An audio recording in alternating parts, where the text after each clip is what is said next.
Chers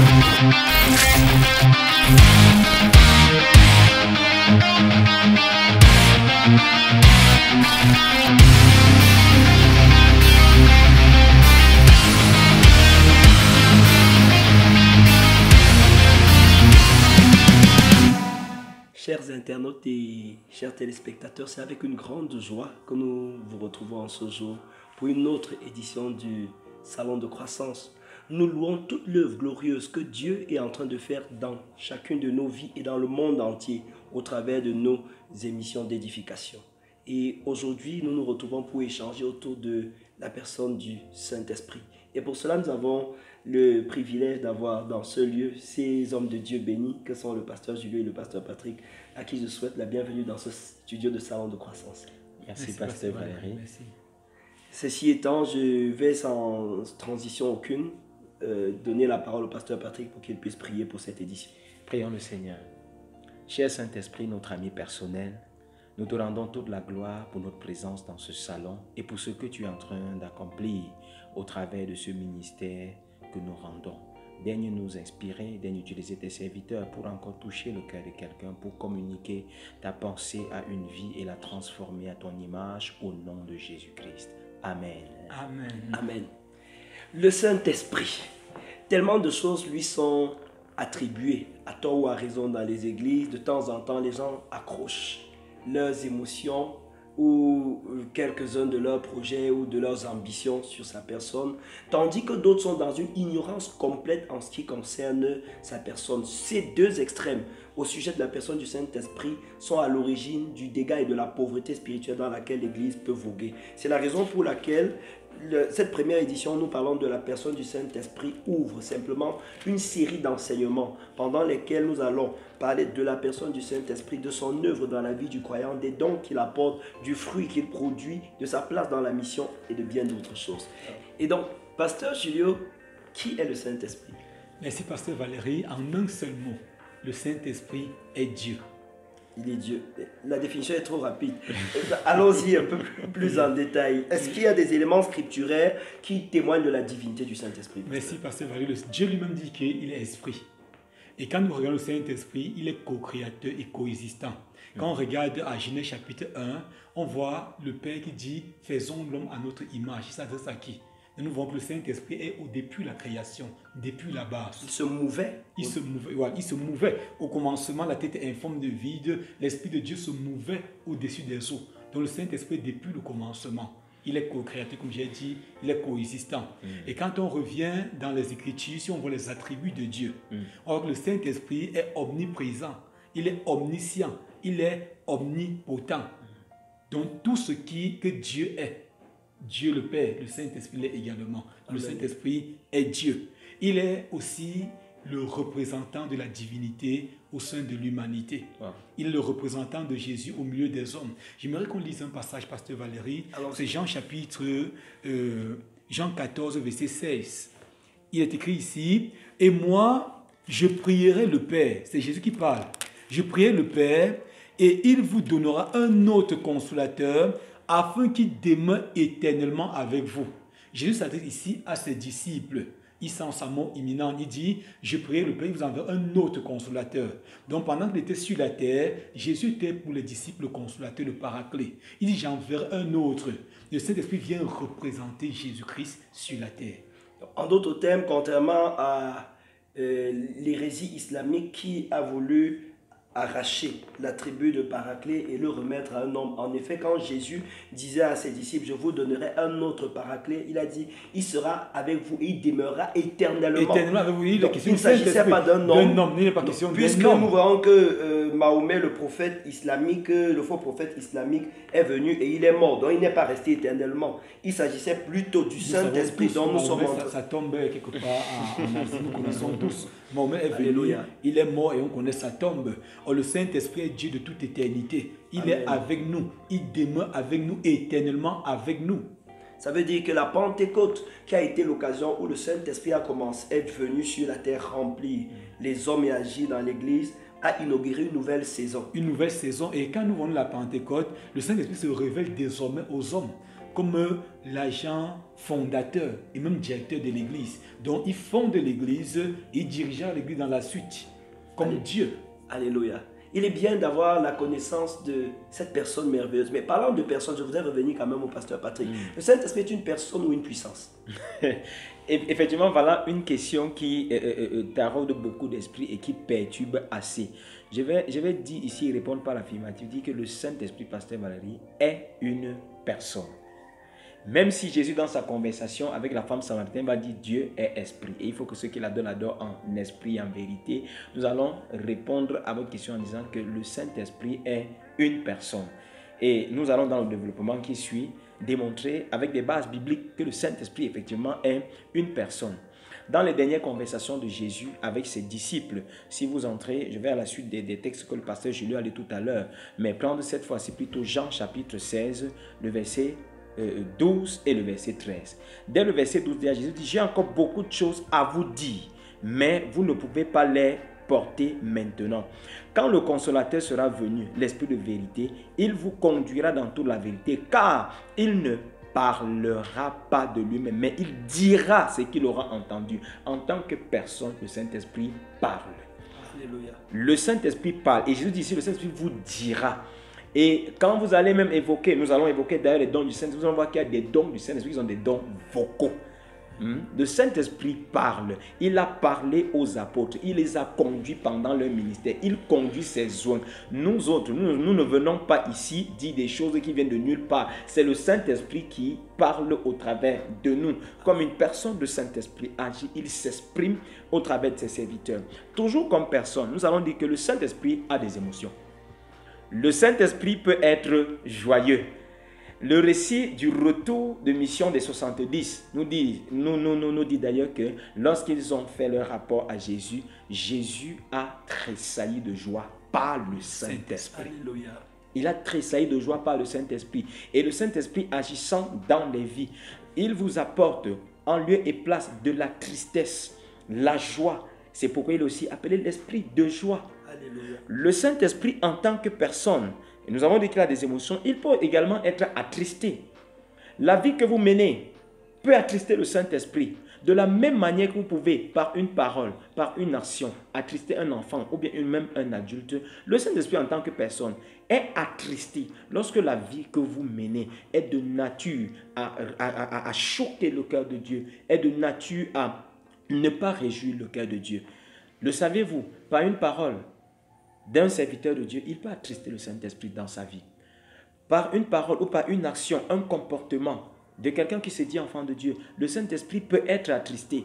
On pourra peut-être se vanter de ce que j'ai reçu le Saint-Esprit. Il demeure en moi. Il peut être là, mais n'agit plus parce qu'il a été attristé. Alléluia. Et l'apôtre Paul va soutenir cela en Ephésiens 4:30 en nous disant n'attristez pas le Saint-Esprit de Dieu. Donc je vais dire à quelqu'un, si tu es enfant de Dieu et que tu as reçu l'Esprit de Dieu qui agit véritablement en toi, il faut que l'Esprit de Dieu ne soit pas attristé. Il est une personne. Ta vie peut l'attrister. Ton comportement peut l'attrister. Tout comme ça peut le réjouir. Tout comme ça peut également le réjouir. Ah oui? Si Jésus autrefois a tressailli de joie, ça veut dire que le Saint-Esprit peut se réjouir en nous voyant le glorifier le Père. Surtout que dans le texte que nous avons lu tout à l'heure, on dit qu'il ne viendra pas par nous. Il glorifiera le Père. Lorsque vous avez un ministère qui réjouit le cœur de Dieu, le Saint-Esprit se sent glorifié. Amen. Il se sent réjoui par votre vie. Et je voudrais dire, pour étayer les propos du pasteur Patrick, acte 5 nous relate une histoire terrible qui s'est passée dans l'église de Jérusalem. Il s'agit de l'histoire d'Ananias et Saphira, où la Bible dit qu'ils avaient vendu des biens et ils sont venus déclarer quelque chose à l'église et le Saint-Esprit les a exposés. Oui. Et l'apôtre Pierre a dit que qu'est-ce qui vous a pris pour que vous mentiez au Saint-Esprit? Donc c'est une personne. C'est une personne. On ne ment pas à une force, on ne ment pas à une personne, à une puissance. On ment à une personne. Pierre a d'abord dit, qu'est-ce qui vous a pris pour que vous mentiez à Dieu? Et après, il a dit pour que vous mentiez au Saint-Esprit. Donc, pour revenir même au propos du pasteur Julio tout à l'heure, pour les apôtres, il n'y avait vraiment pas de différence entre le Père et le Saint-Esprit. Et quand nous avons acte 13, on dit qu'il y avait les prophètes et des docteurs dans l'église de Jérusalem. Pendant qu'ils priaient, le Seigneur leur a dit, mettez-moi à part Barnabas et Paul. Donc, il parle, il envoie en mission, comme le pasteur Patrick l'a dit. Il parle encore aujourd'hui. Donc, une force ne parle pas. Ah oui. Une puissance n'entend pas. Tout à fait. n'est pas attristé. Une force ne se fâche pas. Une simple énergie ne se réjouit pas et ne rit pas.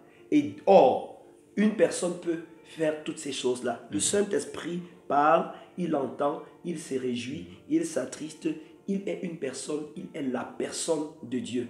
Et la manière de comprendre le Saint-Esprit à ce moment est déterminante dans votre relation aussi avec eux. Quand vous voyez le Saint-Esprit comme une simple puissance, ça devient une force que vous devez utiliser. C'est pourquoi dans l'église, les gens vont faire du Saint-Esprit, vont se méprendre à l'endroit du Saint-Esprit et finir par l'attrister. Parce qu'au lieu de communier avec la personne du Saint-Esprit, ils essaient d'utiliser le Saint-Esprit pour satisfaire leur faim.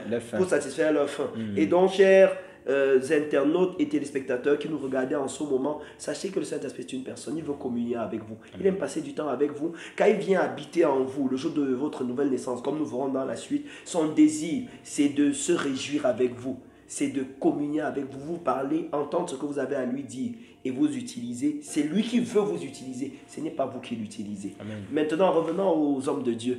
La Bible utilise beaucoup de symboliques qui ont leur signification aussi, qui peuvent traduire la place que le Saint-Esprit veut jouer dans nos vies, dans la parole. Et je voudrais revenir un peu, Pasteur Julio, si vous pouvez nous donner quelques symboles scripturaires du Saint-Esprit. Merci, Pasteur Valérie. Dans les Écritures, il y a plusieurs symboles Tout à fait. qui sont utilisés pour parler du Saint-Esprit. Nous avons tellement de symboles. Oui. Peut-être nous allons citer quelques symboles les plus connus. Vous allez commencer, le pasteur Patrick va aller. Merci. Merci. Nous avons le feu, par exemple. Le feu ici qui renvoie à la puissance de Dieu. À la Pentecôte, le Saint-Esprit est descendu sous forme de langue de feu. Il y a eu des bruits de tonnerre, il est descendu sous forme de langue de feu. Ça traduit sa puissance. Le Saint-Esprit, quand il vient un homme ordinaire, naturel, il nous communique sa puissance. C'est quoi, Pasteur Valérie, Dieu parfois appelle des personnes limitées, pauvres, des personnes qui n'ont rien de bon. Il leur communique sa puissance et ils deviennent des hommes de Dieu utiles entre ses mains. Regardez un homme comme Moïse, c'était un bègue. Or Dieu lui a donné la capacité quand il est devenu son serviteur. Alléluia. Donc le Saint-Esprit nous communique sa puissance. Le feu également symbolise son symbole de la purification. Il purifie. Donc un homme qui hier était un impudique, un idolâtre, quand il fait la rencontre du Saint-Esprit, il le purifie. Il nous détache des bassesses de ce monde. Il nous purifie. Le symbole, le feu renvoie également à sa parole menaçante, à la colère de Dieu. Un feu dévorant. Un feu dévorant. Dieu serait comme un feu dévorant. Sa colère menaçante face au péché. Donc quand nous attristons Dieu, il se revêt sous l'angle du feu dévorant. Amen. Il peut nous consumer, il peut nous détruire. Donc le feu renvoie également au jugement. Au jugement. Le Saint-Esprit, il y a un autre symbole, c'est l'huile. L'huile. Vous voyez, l'huile ici, c'est dans l'alimentation, dans presque toutes les activités, on utilise de l'huile. En Extrême-Orient, par exemple, ou bien même chez nous ici, quand les animaux ont des blessures, on met parfois de l'huile pour empêcher les mouches de les suivre. Or, comme huile, le Saint-Esprit joue le rôle de protection. Il protège ceux qui sont en lui. C'est pourquoi il dit ne touchez pas à mes oins. Donc, si nous sommes vraiment en Dieu, le Saint-Esprit nous protège. Ce n'est pas normal qu'un chrétien continue à avoir peur des sorciers, peur des occultistes, peur des marabouts. Vous qui nous écoutez, vous n'avez pas à avoir peur des sorciers. Si le Saint-Esprit est en vous, l'Esprit qui est en vous est plus grand que celui qui est dans le monde. 1 Jean 4,4. Le Saint-Esprit vient en nous, il nous protège, il nous revêt. Le Saint-Esprit, lui, c'est le symbole du revêtement. Le revêtement de puissance. Alléluia. Comme on lisait à Luc chapitre 4, verset 14, on voit que Jésus, revêtu de la puissance du Saint-Esprit, retourna en Galilée et sa renommée s'est répandue. Le Saint-Esprit nous revêt et il nous donne d'avoir de l'influence, d'avoir de l'impact dans son royaume. Le Saint-Esprit également, quand on voit l'huile, le symbole de l'huile, l'huile également nous rend beau. Regarde les femmes, ou bien nous, quand nous lavons constamment, il faut mettre des produits de beauté de l'huile. Donc l'huile également, il vient nous rendre beau. Donc nos soeurs et tout ça, on n'a pas besoin de make-up. Le Saint-Esprit, on n'a pas besoin de mettre tellement de choses sur les lèvres et tout ça. Le Saint-Esprit nous donne toutes ces choses-là si nous sommes en lui. Le Saint-Esprit également, l'huile également, le symbole de délivrance. Quand on lisait Ésaïe chapitre 10, 27, on dit en ce jour-là, son fardeau sera ôté de dessus ton épaule et son joug, et autant pour moi, et son joug de dessus ton cou, et la graisse fera éclater le joug. Donc l'huile, le Saint-Esprit vient briser le joug de la maladie, le joug des limitations, le joug des infimités, le joug des blocages. Il vient briser les jougs. Alléluia. Un autre symbole, allons rapidement, la nuée. La nuée ici renvoie ici à la plénitude. Il vient nous remplir. Alléluia. Nous remplir de toute la plénitude de Dieu. Amen. Dans le Saint-Esprit. Et enfin, permettez, Pasteur Valérie, le rafraîchissement. On voit la nuit, on voit le rafraîchissement. Il nous rafraîchit, il nous révigore, il nous permet de courir avec puissance dans notre destinée. Alléluia. Donc, chers internautes, avant que je ne passe au pasteur Patrick, récapitulons un peu déjà. Il y a 3 figures que le pasteur Julio nous a présentées tout à l'heure, qui traduisent ce que le Saint-Esprit veut faire dans votre vie. Il a parlé du feu, qui apporte la puissance et qui apporte aussi le jugement. C'est pour ça que vous ne devez pas irriter ou attrister le Saint-Esprit. Il a parlé de l'huile qui apporte la beauté, la gloire, parce que la Bible dit que Jésus vient prendre une église glorieuse, donc, qui apporte la beauté, la gloire et le revêtement nécessaire pour pouvoir accomplir la mission. Et il a parlé enfin de la nuit, qui est un symbole qui traduit la plénitude du Saint-Esprit. La Bible nous dit que quand Dieu, dans le désert, se déplaçait avec son peuple pour traduire sa présence qui venait remplir, couvrir tous leurs besoins, il apparaissait dans la journée dans une nuée et dans la nuit dans une colonne de feu. Et donc je reviens au pasteur Patrick. Est-ce que c'est tout comme symbole? Non, pas du tout, pasteur Valérie. Il y a d'autres symboles. Pasteur Julio a commencé par dire qu'il y en a tellement. Nous avons tellement de symboles dans la Bible. Et je vais à la suite de ce que le pasteur Julio a dit, évoquer ici 3 autres symboles. Le premier que je vais évoquer, c'est le souffle. Le Saint-Esprit est présenté comme le souffle de Dieu, l'haleine même de Dieu. Et comme souffle, le Saint-Esprit vient apporter la vie. Dès la Genèse, quand Dieu a créé Adam, la Bible dit qu'il a soufflé dans ses narines et Adam est devenu une âme vivante. Alléluia. Jésus, même quand il se présente dans Jean 20 aux disciples dans la chambre, la Bible dit qu'il a soufflé sur eux. Et en soufflant sur eux, il communiquait ainsi aux disciples la nature même de Dieu, la vie même de Dieu, la zoé même de Dieu. Donc comme souffle, le Saint-Esprit vient également nous communiquer la puissance de Dieu. Fait de nous une armée au service du Dieu vivant. Dans Ézéchiel chapitre 37, verset 9, que je m'en vais lire avec votre permission, il me dit, prophétise et parle à l'esprit, prophétise, fils de l'homme, et dis à l'esprit, ainsi parle le Seigneur l'Éternel, esprit, viens des 4 vents, souffle sur ces morts et qu'ils revivent. On parle ici des ossements desséchés, dispersés. Le Saint-Esprit est venu non seulement rassembler, revêtis, mais leur a donné la puissance, la force pour qu'ils deviennent une armée. Alléluia. Donc devant tout ce que nous sommes en train de voir l'ennemi aujourd'hui faire pour détruire les hommes, on a besoin de ce souffle, on a besoin du Saint-Esprit pour redonner la vie là où Satan a causé la mort, pour redonner la vie même dans les institutions que l'ennemi a détruites, pour redonner la vie à une église qui a même perdu la gloire de Dieu. Vous vous souvenez de l'époque de Ichabod en Israël. C'est le souffle de Dieu qui va venir restaurer cette gloire. C'est ce que le Saint-Esprit vient aussi faire comme souffle. Et une autre image, c'est l'image de l'eau. L'eau, c'est le symbole de la purification. Tout comme le feu, comme a dit le pasteur Julio tout à l'heure quand il parlait du feu. L'eau, la présence du Saint-Esprit, quand elle vient dans notre vie, c'est pour nous purifier. C'est pour nous rafraîchir. Vous voyez des personnes qui, avant de rencontrer le Seigneur, étaient totalement détruites, étaient comme une terre desséchée. Quand le Saint-Esprit vient, il vous apporte le rafraîchissement céleste. Il vous désaltère. C'est comme si c'était une libération, une délivrance. Quelqu'un qui n'a pas encore fait cette expérience avec le Saint-Esprit, en nous écoutant, je prie qu'il fasse cette expérience, Pasteur Valérie, va ressentir le rafraîchissement du Saint-Esprit, le souffle nouveau que le Saint-Esprit vous donne, une eau fraîche qui descend dans votre vie pour détruire tout ce que Satan avait desséché. Donc même si quelqu'un était comme ces ossements desséchés, comme une terre aride, quand le Saint-Esprit vient comme eau, il vient te rafraîchir, il vient te donner la vie de Dieu.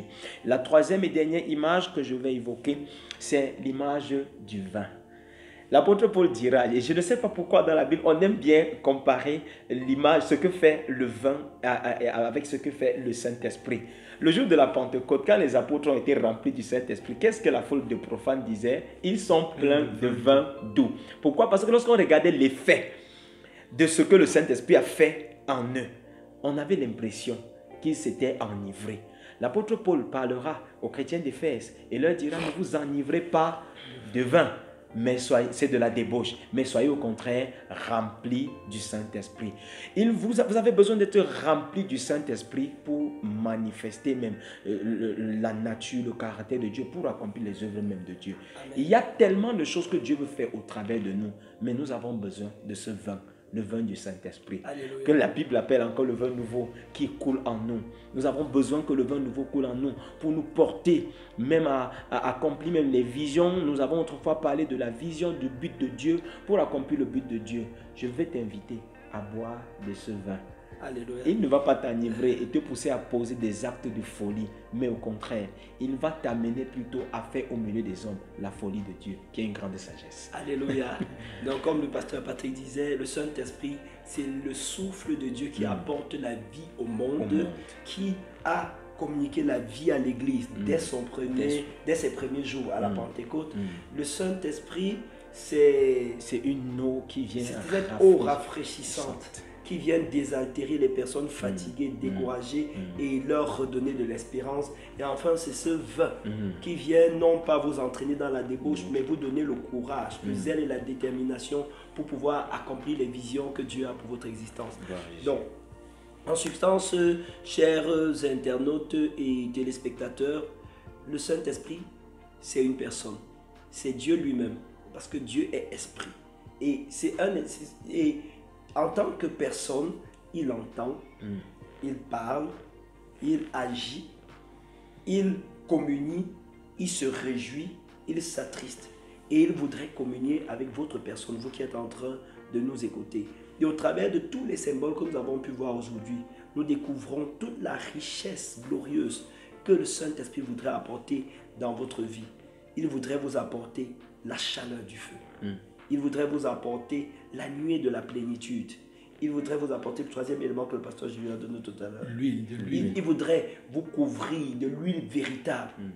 Il voudrait vous apporter aussi le vent, le souffle qui traduit la vie. Vous apporter en même temps l'eau qui désaltère et enfin vous apporter le courage du vin.